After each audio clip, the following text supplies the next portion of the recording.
Kardom kadugo ve phanta pini bangke la 3 step cake ka selam sinam paklang pon po a cake bang galang hen no video ke cheng bin ke jot anong la non ni ka selam to non cheng pon tu la nang la bangke spon bang lo selam tang et pen hidi bang sam hut lo la bangke 3 step cake ka selam mi phan non bangke kang than po 1 kg ini ke 1 kg pe na bat hai anta 1 kg sinapam selam toy ma dan a price se en rong lo ne ba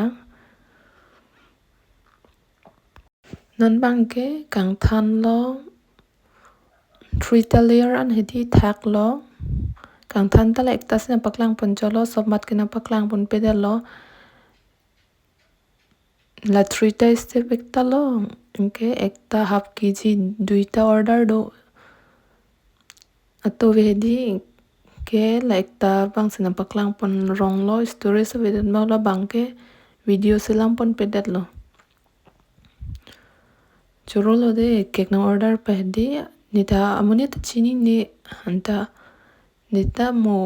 akhanak na ma puse selam pilo bang ke selam bom lo non bang ke cream ki hi po layer thak at flavor bang ke strawberry se pi ke la duita step bang ke pineapple se pi so cake la bang ke di lang lok so si ki poni pu amo gari nong si ki ludun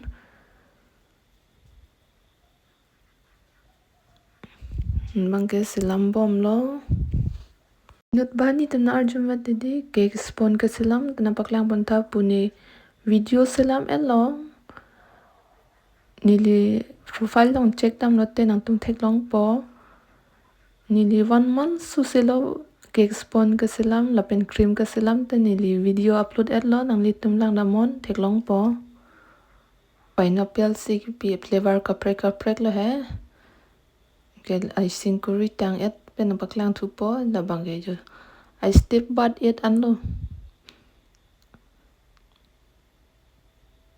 ke la bangke di ni stick pinang kok puke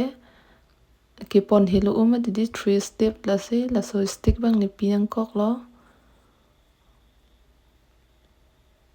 la 3 ta step a design bang ke ni la an pu eder lo a price pen timilai le dat puma hedi la pu sap se ni picture lo design bang ke kuridun u eder lo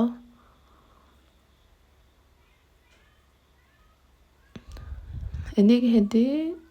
asap so ke pon du ni ke pon du hedi sab so henu chat lo ke ni mercy a phiki pi den chulo jo pasang ko ke son mat di athak lo ke phi ni kilo dun thu ke bang ke la mir bang si selam dun thu rong lo pini ke lan me lo de